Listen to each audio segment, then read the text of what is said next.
SIR पर चुनाव आयोग का बड़ा फैसला। यूपी सहित 6 राज्यों में बढ़ाई एसआईआर की डेडलाइन। पश्चिम बंगाल को क्यों नहीं मिली राहत? देश में जारी एसआईआर यानी स्पेशल इंटेंसिव रिवीजन को लेकर चुनाव आयोग ने एक बड़ा और महत्वपूर्ण फैसला लिया है। चुनाव आयोग ने उत्तर प्रदेश समेत 6 राज्यों में मतदाता सूची में चल रही एसआईआर की समय सीमा को बढ़ा दिया है। चुनाव आयोग ने जिन राज्यों में एसआईआर की समय सीमा बढ़ाई है, उनमें यूपी के अलावा गुजरात, मध्य प्रदेश, छत्तीसगढ़, तमिलनाडु और अंडमान शामिल हैं।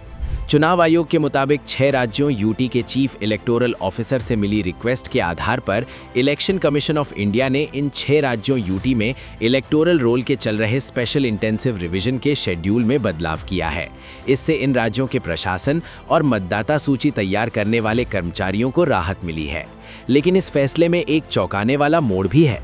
पश्चिम बंगाल को एसआईआर की समय सीमा बढ़ाने का कोई फायदा नहीं दिया गया, ना एक दिन की राहत, ना कोई विस्तार। चुनाव आयोग की ओर से जिन राज्यों को समय सीमा बढ़ाने की मंजूरी दी गई है, उनमें उत्तर प्रदेश, गुजरात, मध्य प्रदेश, छत्तीसगढ़, तमिलनाडु और अंडमान निकोबार द्वीप समूह शामिल हैं।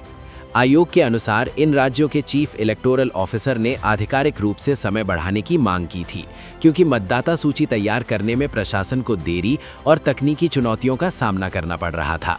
आयोग ने सभी राज्यों के लिए 1 जनवरी 2026 को क्वालिफाइंग डेट बरकरार रखा है। इसके साथ ही एसआईआर के शेड्यूल में कई अहम बदलाव किए हैं।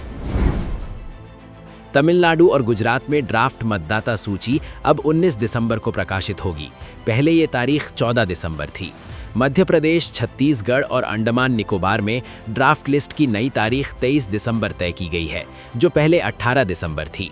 उत्तर प्रदेश में ड्राफ्ट रोल का प्रकाशन अब 31 दिसंबर को होगा। पहले ये 26 दिसंबर निर्धारित था। इन राज्यों को मिली ये राहत प्रशासन के लिए बड़ी मदद साबित होगी, क्योंकि एसआईआर एक बेहद विस्तृत और तकनीकी प्रक्रिया है, जिसमें बूथ स्तर तक सत्यापन, फील्ड रिपोर्टिंग और दस्तावेजी जांच शामिल होती है। 6 राज्यों को तो राहत मिल गई, लेकिन सबसे बड़ा सवाल राजनीतिक गलियारों में यही है, जब 6 राज्यों को राहत दी गई तो पश्चिम बंगाल को क्यों नहीं? चुनाव आयोग के मुताबिक बंगाल ने आधिकारिक रूप से समय सीमा बढ़ाने की मांग ही नहीं की। राज्य प्रशासन ने एसआईआर की प्रगति को संतोषजनक बताया।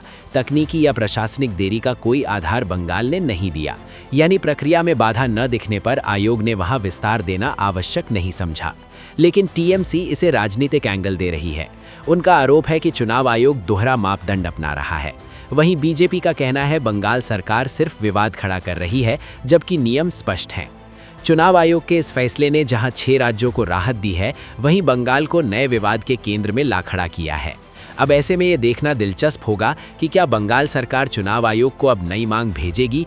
क्या चुनाव आयोग अपना रुख बदलेगा, या ये मामला दिल्ली से कोलकाता तक राजनीतिक तूफान खड़ा करेगा? आपका क्या सोचना है? कमेंट बॉक्स में अपनी राय जरूर दें। इस वीडियो में फिलहाल इतना ही। जानकारी अच्छी लगी हो तो वीडियो को लाइक करें, शेयर करें और चैनल को सब्सक्राइब करना बिल्कुल न भूलें।